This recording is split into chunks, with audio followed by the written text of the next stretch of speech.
All right, everybody, we're back. And no, we are not going to do a video on the Polaris, but we will use it to compare. And today I have the Redline Rebel with me, and I am the Whammer Jammer. Today we're going to talk about front suspension, and specifically front suspension of the Redline and how it compares to today's modern machine. This is a 218, and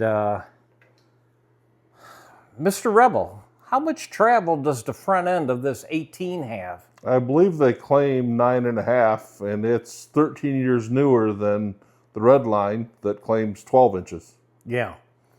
And this is an XCR.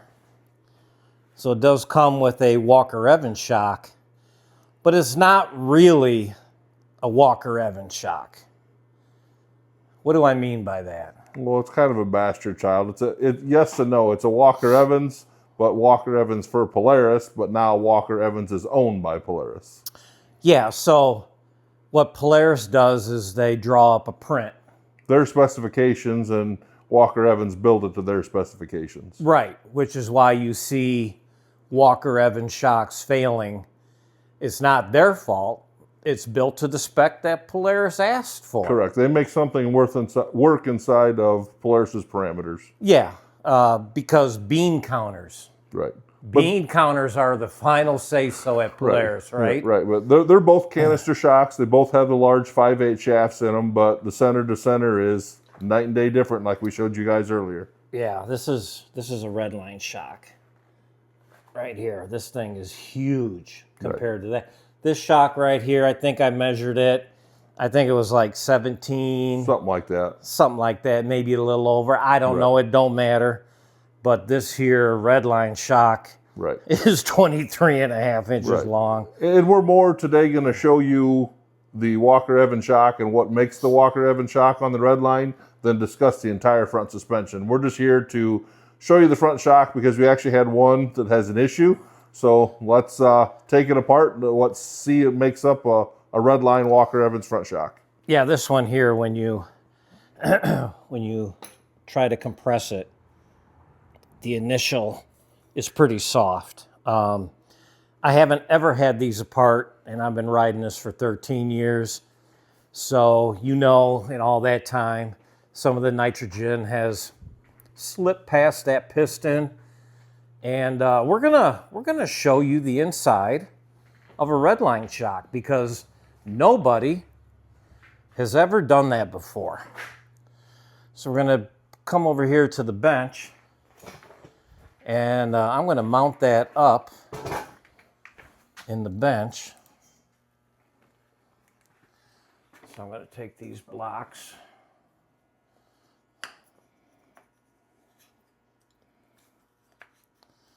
Now, the Redline Rebel can show you some of the, here's another shock. See these white bushings here? They don't come with white bushings. They come with black bushings. And what I found was that the black bushings, they had deteriorated and they got soft. And I don't know why. They got soft. And this is just, it's like rubbery or something. I don't know.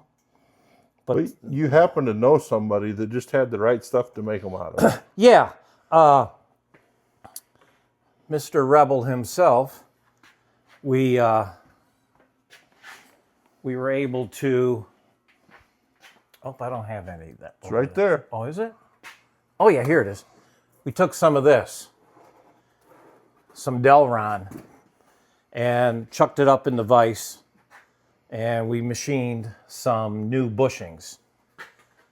And that's what you see in here. So this should last a long time. But what we're going to do is we're going to check the gas pressure that's remaining in here before we take it all apart. So let's see, this is all off, okay?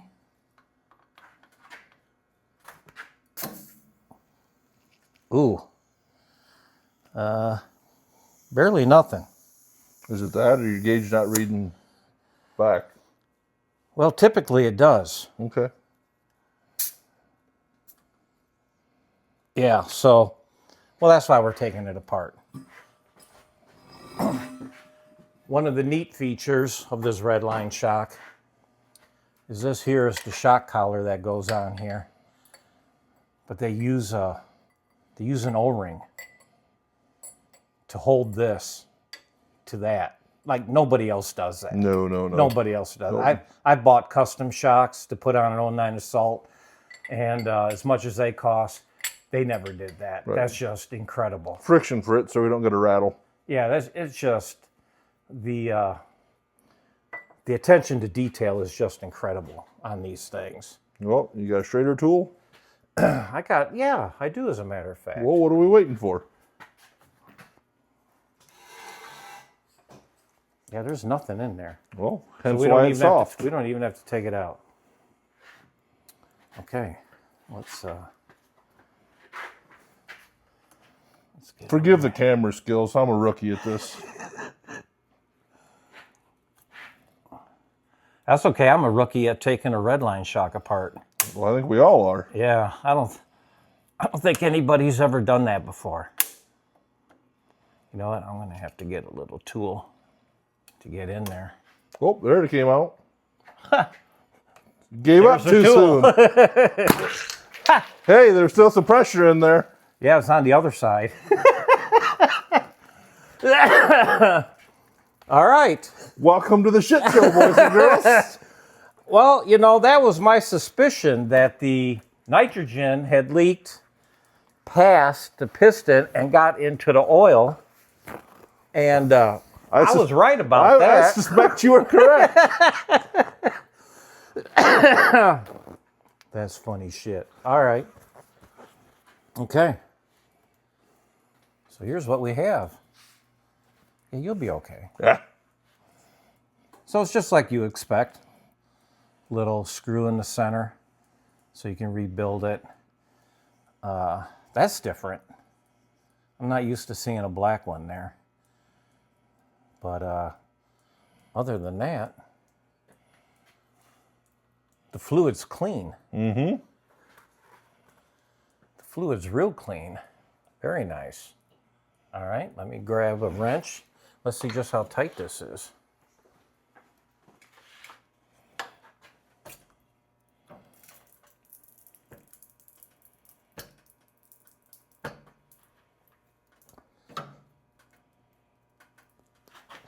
There we go.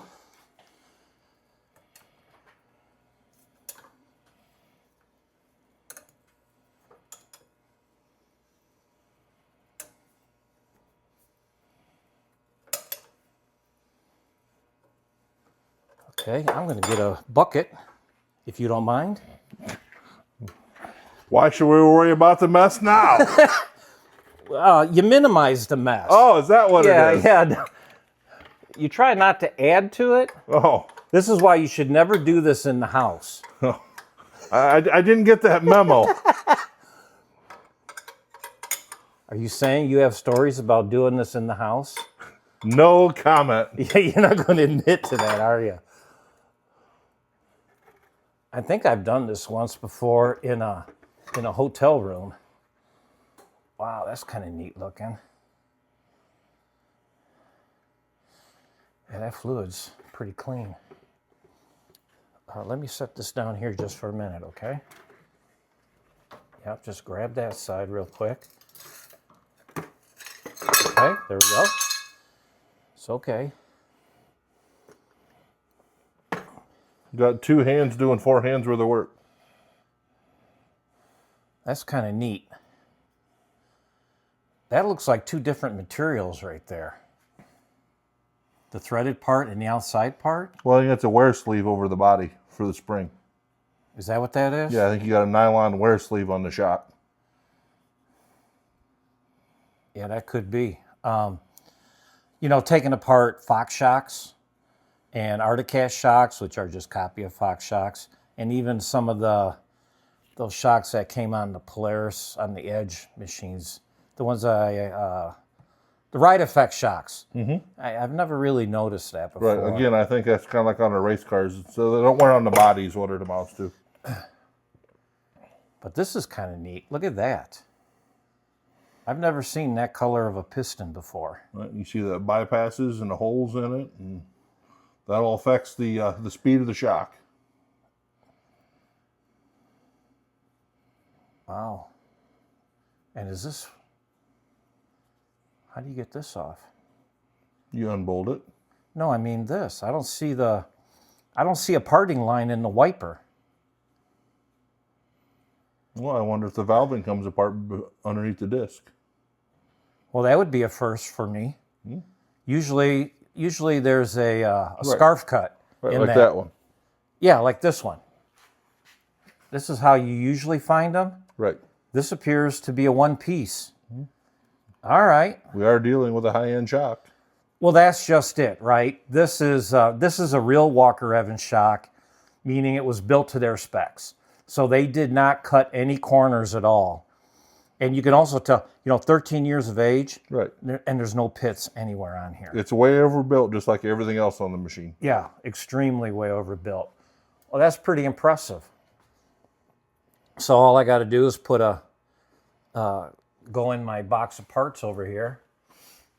I have a box of parts for rebuilding shocks, and I'm going to go through that, not on camera, and I'm going to see if I have the seals to put this back together, and then we'll come back and we'll show it to you all put back together. Yep, we'll clean it all up and get the O-rings, and then we'll fill it up, and you can see it complete. Beautiful. So hang on, we'll be right back. All right. Well, with the magic of modern day television, we're back, and we have two fresh front shocks. Yeah. The fluid was not that dirty. No. And it's not that the fluid was low, but after all these years, it appears that the nitrogen definitely leaked past. Yep, it infiltrated the oil system. Yeah. And you saw that on the... Oh, yeah. that apart. Well, we more than saw it. I felt it. I'm wearing it. And that's kind of fun. But here's the one thing that we did find out that was kind of entertaining. And there's the O-rings that we changed out in it. So there's your end seal and your piston seals and your cap seal and then your bleeder seal. So Yep. We did not replace the wipers because I don't, out of all these parts, I don't really have any 5/8 shafts. right, but they weren't leaking any oil, so there's really no need to. You don't have to change those if you have a damaged shaft or it's leaking fluid. We had a nitrogen infiltration issue. We didn't have a leaking issue. Yeah, so that's the good thing to know. If it's just a simple rebuild, you just get a seal kit for a Fox shock that has reservoir, and you can do this yourself. And it's stiffened them right up. Yeah, we did have one issue when we put the first one back together. Yep. But that's to be expected because as far as I know, there are no repair manuals. Right. We're kind of flying blind on this one. We had to go by feel. So that's another reason the Magic Television, we could go through and figure out what we had to do. And we found out that the piston height isn't standard piston height because we have such a long stroke on this shock. Yeah, it's probably hard to tell in the video, but guys, no other shock strokes like this does. And yeah, what is that? About 8.5 inches. Wow. Okay. That's what she said. Yeah, and that's why these are so long. Right, because we installed it at standard height, and you couldn't collapse the shock all the way. Yeah. So we had to double standard height. Now we can collapse the shock. Yep. So we're gonna put them on and go for a ride and try them out, but they are a lot stiffer, and I'm glad I did it. It had to be done. These things don't have a sway bar. So if you have a shock that's weak on one side and strong on the other, you're going to feel that when you ride it. Which that's what you really had. Yeah, and that's what we had. But then, when we put it back together, remember, there's an O-ring that goes right here so that when you fit this on, that it's held in place. It doesn't rattle. Yeah, it stops the rattling and all that. Which these have enough preload that they don't rattle anyway. So Yeah, exactly. But yeah, there you go, guys. First time ever, Redline Revolt shock rebuild. We didn't show you the boring parts because y'all have seen that before. well, the messy and funny parts. But Yeah, we'll leave that part in because that was kind of cool. But when we take the back shock apart, we'll be sure to show that because I just can't wait to see what's in that. I've never seen a shock that big before. right, But you've worked on side-by-sides. correct. So that shock might be from, what do you want to call that sport? Right, but still a predecessor to that. So. Yeah, it's huge. It's really huge. And we'll show that one when we take that one apart. And that one they claimed over time when their R&D, they had some problems with the ice scraper seal. So we'll look at that while we're at it. But again, it's not leaking, so it's not something that we have to address. We're just going to go through and freshen it up like we did the front two. Yeah, because these shocks are really old, guys. Even if they're not being used year in and year out, you're talking about, let's see, this was supposed to be a 215. They hit the floors at 2. Right. Yep. You know me and I numbers. know. Yeah. So these shocks have been around for a long time, and you can't expect that nitrogen to stay. Yeah, O-ring's holding back 200 psi. So yeah, that's even if you had a brand new pair out of a bag or whatever, you know what? It would be a good thing just to take it apart anyways. Which we do have that set that Terry sent us. So we'll probably just take them apart and bleed them off, and then make sure the piston moves, and then charge them back up. So because the oil's going to be clean in them, we just got to make sure that we don't have infiltration. Yeah, I forgot that we have a brand new pair. Yeah, that brand new pair Terry never sent been down. used. Nope. So we can take that apart and see what that looks like. Correct. And then compare the piston depth of that shock to what we did. Correct. And see how close we got. Yeah, I'm sure we're pretty damn close because it didn't compress before. So. Yeah, that's awesome. Yeah, I forgot about that. All right, guys.